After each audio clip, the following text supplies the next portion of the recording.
Hi అండి, welcome back to మహీనాని heartful life. ఈరోజు మనం లాంగ్ వీడియోలో fridge cleaning with useful tips అయితే చూసేద్దాం రండి. ఫస్ట్ మనం ఫ్రిడ్జ్ ఎప్పుడు క్లీన్ చేసుకోవాలంటే ఐటమ్స్ అన్నీ అయిపోతుంటాయి కదా, ఫ్రిడ్జ్లో కొన్ని స్టోరేజ్ ఐటమ్స్ ఉన్నప్పుడు ఫ్రిడ్జ్ క్లీన్ చేసుకోవడం బెటర్ అండి. ఎక్కువగా స్టోరేజ్ ఐటమ్స్ ఉన్నప్పుడు క్లీన్ చేయడం చాలా కష్టం అవుతుంది కాబట్టి. నెక్స్ట్ సెకండ్ టిప్ ఏంటంటే మనం ప్లగ్ ఆఫ్ చేసుకోవాలి. ప్లగ్ ఆఫ్ చేయకుండా మనం ఫ్రిడ్జ్ క్లీనింగ్ స్టార్ట్ చేయకూడదు. ఫస్ట్ ఫ్రిడ్జ్ కింద డబల్ డోర్ అయితే కింద ఉన్న పార్ట్ అంతా క్లీన్ చేసిన తర్వాత పైన పార్ట్ క్లీన్ చేయాలి.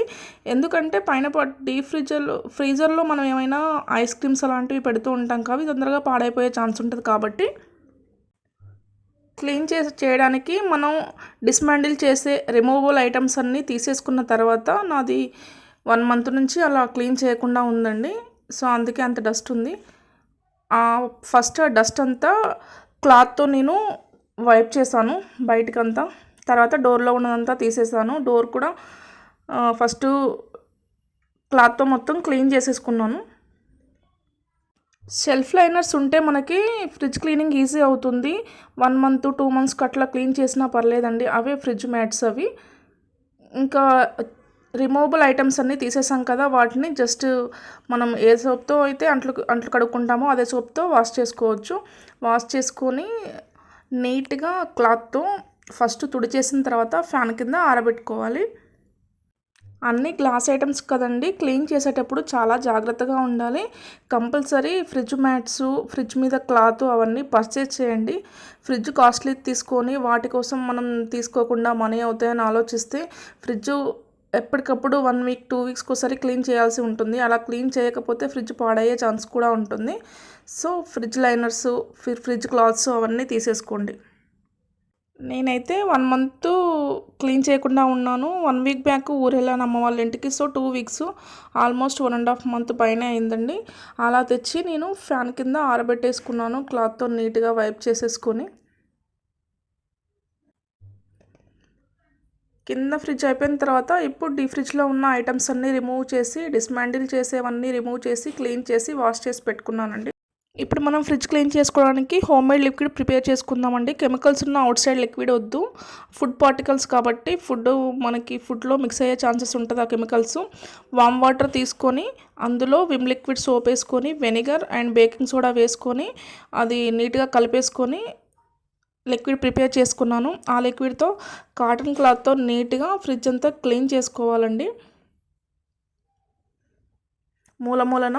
తర్వాత ఈ డోర్ కూడా క్లీన్ చేసుకోవాలి. ఆ డోర్లో నేను మందార పూలు స్టోర్ చేశాను, అందుకే అది అలా ఉంది.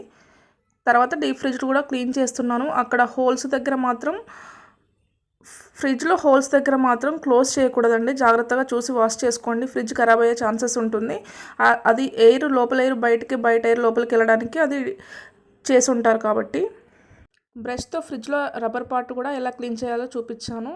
ఇది అవుట్ సైడ్ అండి. ఫ్రిడ్జ్కి బయట మనం నార్మల్గా ప్రిపేర్ చేసిన లిక్విడ్తో అయినా కోలిన్తో అయినా క్లీన్ చేసుకోవచ్చండి. చూడండి, ఫ్రిడ్జ్ అంతా నీట్గా క్లీన్ చేసిన తర్వాత ఇలా ఉంది. ఆ థింగ్స్ అన్నీ ఆరిపోయాయండి. అవన్నీ తీసేసి మనం ఫ్రిడ్జ్లో నీట్గా అమర్చేసుకున్నాను. అమర్చిన తర్వాత మ్యాట్స్ కూడా పెట్టేసిన తర్వాత ఇలా నీట్గా మనం అరేంజ్ చేసుకోవాలి. ఈ అరేంజ్ చేసేవన్నీ కూడా ఒకసారి క్లాత్తో నీట్గా తుడిచేసి పెట్టుకోండి. దాని మీద ఉన్న డస్ట్ అంతా పోతుంది. ఆల్రెడీ క్లీన్ చేసిన ఫ్రిడ్జ్ కదా. ఫ్రిడ్జ్ కింద పార్ట్ క్లీన్ చేసుకోవాలండి. ఫ్రిడ్జ్ కింద నేను స్టాండ్స్ పెట్టాను కాబట్టి నాకు క్లీన్ చేయడానికి ఈజీగా ఉంటుంది. ఫ్రిడ్జ్ వెనక పార్ట్ కూడా క్లీన్ చేసుకోవాలి.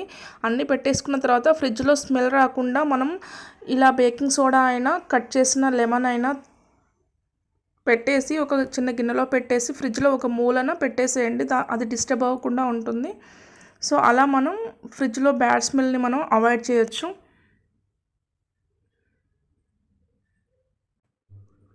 ఐ హోప్ ఈ వీడియో మీకు బోర్ కొట్టలేదని అనుకుంటున్నాను. ఎందుకంటే షార్ట్ అండ్ స్వీట్గా చెప్పాను కాబట్టి ఈ టిప్సే నేను ఫాలో అవుతాను. మీకు ఇంకా ఏమైనా టిప్స్ తెలుసుంటే నాకు కామెంట్ చేయండి. ఈ వీడియో మీకు నచ్చినట్టయితే లైక్ చేసి, సబ్స్క్రైబ్ చేసి, ఫ్యామిలీ మెంబర్కి షేర్ చేసి నన్ను సపోర్ట్ చేయండి. Thank you.